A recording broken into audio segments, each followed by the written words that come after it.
La guérison ultime pour la luxure est la nature humaine corrompue par la luxure. La chute de l'homme a perverti notre manière d'être et nos désirs. Le péché corrompt, déforme et altère la nature même de l'humanité.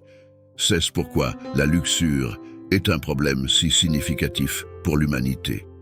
S'il y a un péché qui afflige l'humanité, qui a détruit de nombreuses vies et continue de le faire aujourd'hui, c'est bien la luxure.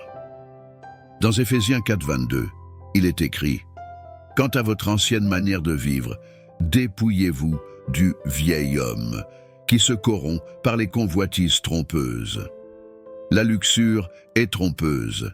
Ce sont des désirs incontrôlés et maléfiques.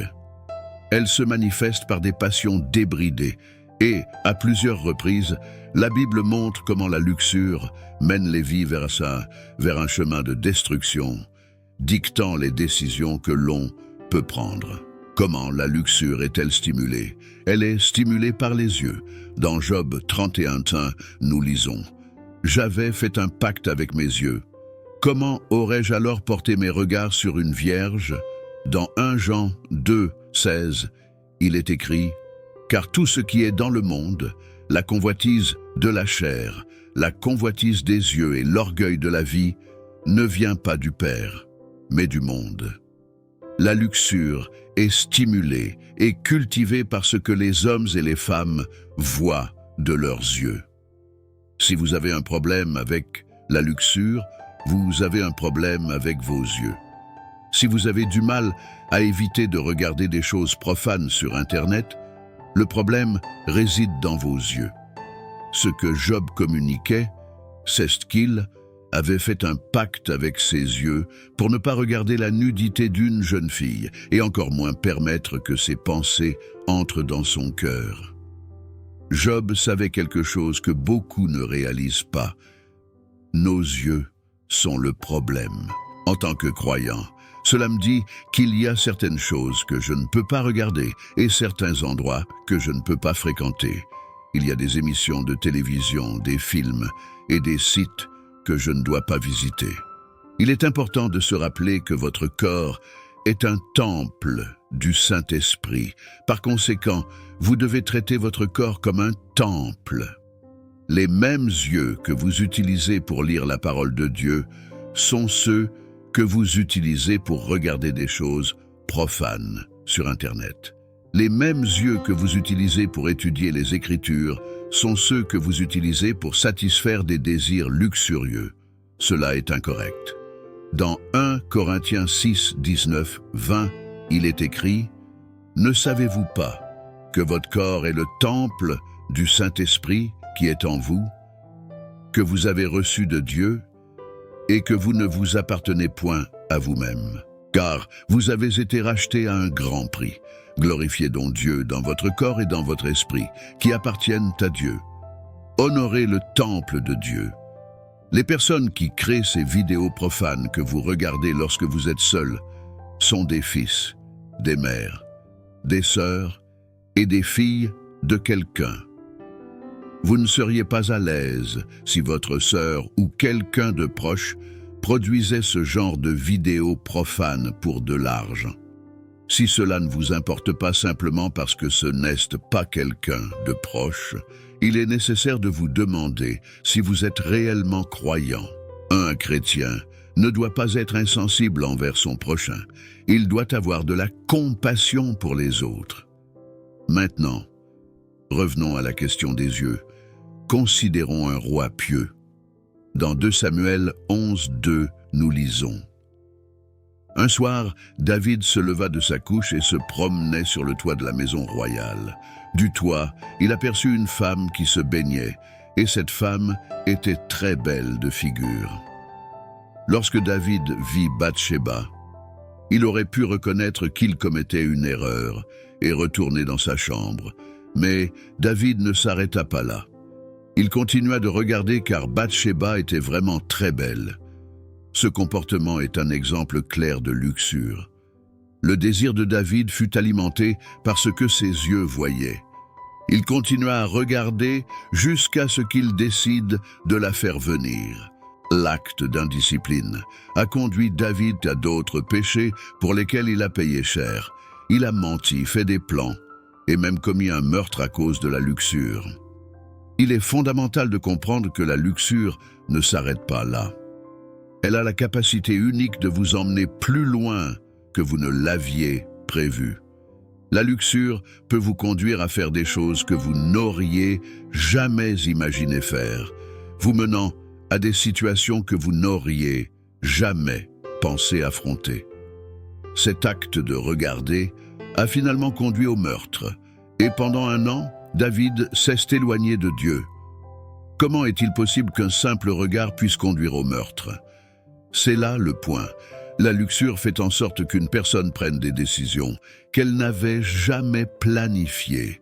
La luxure peut amener quelqu'un à agir de manière totalement contraire à son caractère. Là, j'ai vu beaucoup de personnes voir leur vie détruite par la luxure et se demander sincèrement comment elles en sont arrivées là, comment leur vie en est arrivée à ce point. La Bible dit, dans 1 Corinthiens 6, 18, « Fuyez l'impudicité. Quelque autre péché qu'un homme commette, ce péché est hors du corps. Mais celui qui se livre à l'impudicité pêche contre son propre corps. Il y a des choses que la Bible nous exhorte à combattre et d'autres à fuir. Ce que j'ai remarqué, c'est que les gens perdent la bataille contre la luxure et la pornographie pour 2 raisons. Premièrement, ils ne contrôlent pas leurs yeux. Deuxièmement, ils essaient de combattre quelque chose que Dieu a ordonné de fuir. Dans 2 Timothée 2, 22, il est écrit « Fuis aussi les passions de la jeunesse et recherche la justice, la foi, la charité, la paix, avec ceux qui invoquent le Seigneur d'un cœur pur. » Maintenant, permettez-moi de donner quelques exemples pratiques de la différence entre fuir la luxure et la combattre. Un exemple de lutte contre la luxure est lorsque 2 personnes qui sortent ensemble décident de passer du temps seules dans une maison vide, en comptant sur leur propre volonté pour éviter la tentation. Pour combattre la luxure, en comptant uniquement sur l'autocontrôle. Un exemple est lorsque 2 personnes qui sortent ensemble passent du temps seules dans une maison vide, croyant qu'elles peuvent résister aux tentations. Un exemple de fuite de la luxure est lorsque ces mêmes personnes décident d'être accompagnées par un responsable qui les gardera sous contrôle. Fuir la luxure implique de ne pas se mettre dans des situations qui peuvent mener à la tentation. Bien que certaines situations compromettantes puissent surgir spontanément, vous ne devez pas chercher à vous mettre dans ces situations. Si vous évitez de vous mettre dans des situations où vous devez prendre une décision, vous ferez par défaut un bon choix. En revanche, si vous vous mettez constamment dans des situations où vous devez décider, il y a une plus grande chance de prendre la mauvaise décision. Par exemple, un homme marié qui va en boîte de nuit se met dans une situation compromettante. Tout d'abord, en tant que chrétien, il ne devrait pas être en boîte de nuit. Ensuite, aller en boîte de nuit est une situation compromettante. Lorsque David a vu Bathsheba, il était à un endroit où il ne devrait pas être. David aurait dû être à la guerre avec ses hommes. En n'étant pas là où il devait être, il s'est retrouvé dans une situation compromettante. Dans 2 Timothée 2, 22, il est écrit « Fuis aussi les passions de la jeunesse, mais recherche la justice, la foi, la charité, la paix, avec ceux qui invoquent le Seigneur d'un cœur pur. » Il est intéressant de noter qu'après avoir conseillé à Timothée de fuir les passions de la jeunesse, Paul énumère des choses à poursuivre: la justice, la foi, l'amour et la paix. Cependant, ce que beaucoup de gens oublient de noter, c'est que Paul conseille de suivre ces choses avec un type spécifique de personnes. Ceux qui invoquent le Seigneur d'un cœur pur.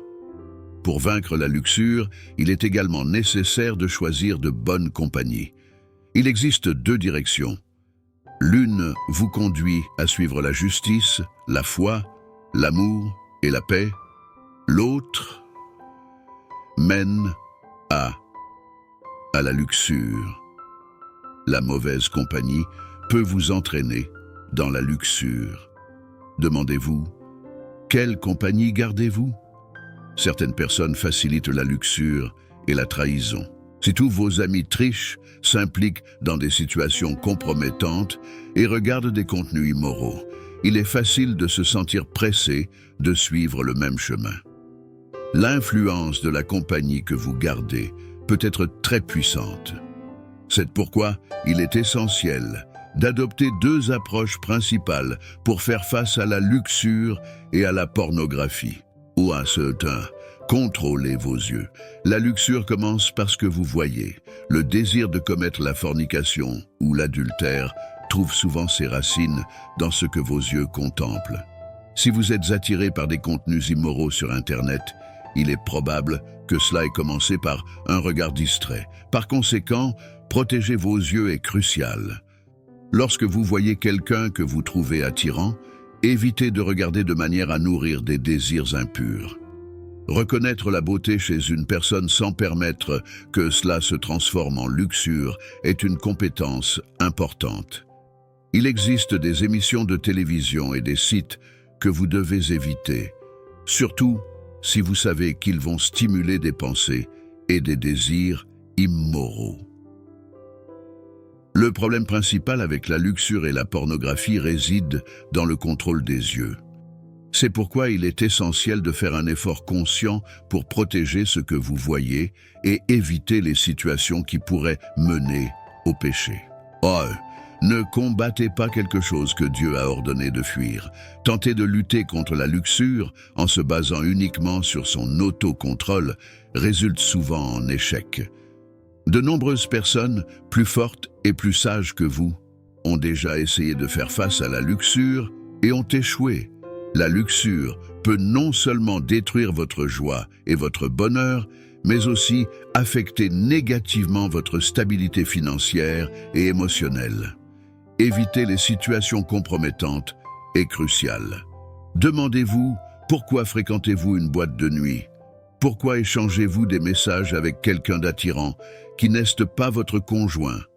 Pourquoi rencontrez-vous cette personne? Ce sont des exemples de situations où vous vous mettez en danger. Au lieu de lutter contre la luxure dans une situation compromettante, il est préférable d'éviter ces situations dès le départ. Maintenir une bonne compagnie est un autre aspect fondamental.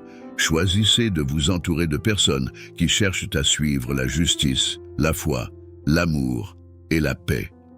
La compagnie que vous gardez peut avoir une influence significative sur vos actions et vos pensées. Vous entourer de personnes qui partagent des valeurs et des principes similaires aux vôtres aidera à renforcer votre résistance à la luxure et à d'autres tentations. Lorsque vous êtes dans un environnement positif et sain, il est beaucoup plus facile d'éviter les comportements nuisibles et de rester ferme dans vos principes. Ainsi, contrôlez vos yeux, évitez les situations compromettantes et maintenez de bonnes compagnies.